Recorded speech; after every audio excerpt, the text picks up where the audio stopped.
کہ سورہ فاتحہ 100 مرتبہ پڑھ کر جو دعا مانگی جائے قبول ہوتی ہے. سورہ بقرہ کی تلاوت سے شیطان گھر سے بھاگ جاتا ہے. سورہ کہف کو ہمیشہ پڑھنے والا دجال کے فتنوں سے محفوظ رہے گا. والدین کی قبر پر ہر جمعے سورہ یاسین کی تلاوت کرنے سے اس کے حروف کی تعداد کے برابر پڑھنے والے کے گناہ بخش دیے جاتے ہیں. سورہ الدخان پڑھنے سے مشکل دور ہوتی ہے. جو مرنے کے قریب بعض اوقات آخری سکرات کا عالم ہوتا ہے, مرنے کا ٹائم اس کا قریب آ گیا, تو سورہ جاسیہ کا پڑھ کر دم کرنے سے ایمان پر موت نصیب ہوگی.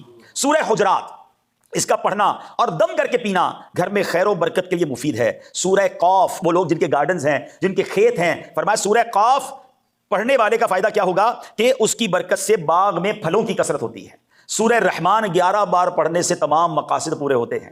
سورہ واقعہ جو شخص روزانہ پڑھے اسے فاقہ نہیں ہوگا. سورہ ملک ہر رات پڑھنے والا عذاب قبر سے محفوظ رہے گا. سورہ مزمل کو 11 بار پڑھنے سے مشکلیں آسان ہو جاتی ہیں. سورہ مدثر کو پڑھ کر حفظ قرآن کی دعا مانگنے سے قرآن کریم کا یاد کرنا آسان ہو جاتا ہے. بچے حفظ کر رہے ہوتے ہیں نا, قرآن کا سبق یاد نہیں ہو رہا ہوتا, تو دوبارہ بتاتا ہوں, جو کوئی سورہ مدثر پڑھے اس کے بعد اللہ سے دعا کرے کہ قرآن یاد ہو جائے, اس کا قرآن یاد کرنا آسان ہو جائے گا. کوئی مریض ہے اس کے پاس سورہ مجادلہ پڑھے اور اس کا دم کرے, اللہ اس کو شفا عطا فرما دے گا. سورہ لیل اللہ اکبر پڑھنے سے ایلپسی کے مریض کے کان میں دم کرے, انشاءاللہ اس کو دم میں اس کی اس بیماری میں شفا ہو جائے گی. سورہ رحمان لکھ کر پینا تلی کے مرض میں مفید ہے. اور سورہ نازعات پڑھنے کی برکت سے جان نکلنے کی تکلیف نہیں ہوتی. سورہ والضحیٰ کی برکت سے بھاگا ہوا آدمی واپس آ جائے گا. سورہ علم نشرہ پڑھ کر جس مال پر دم کر دیا جائے اس میں خوب خیر و برکت ہوتی ہے.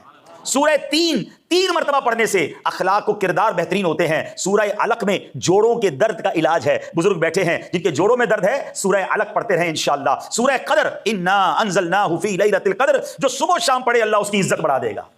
سورہ بینہ برس اور یرکان کا علاج ہے. جس آدمی یا جانور پر نظر لگ گئی ہو سورہ عادیات کا دم اس کے لیے مفید ہوگا. سورہ قارعہ پڑھنے سے بلاؤں سے حفاظت رہتی ہے. سورہ تکاثر کو 300 بار پڑھنے سے انشاءاللہ بہت جلد قرض اتر جاتا ہے.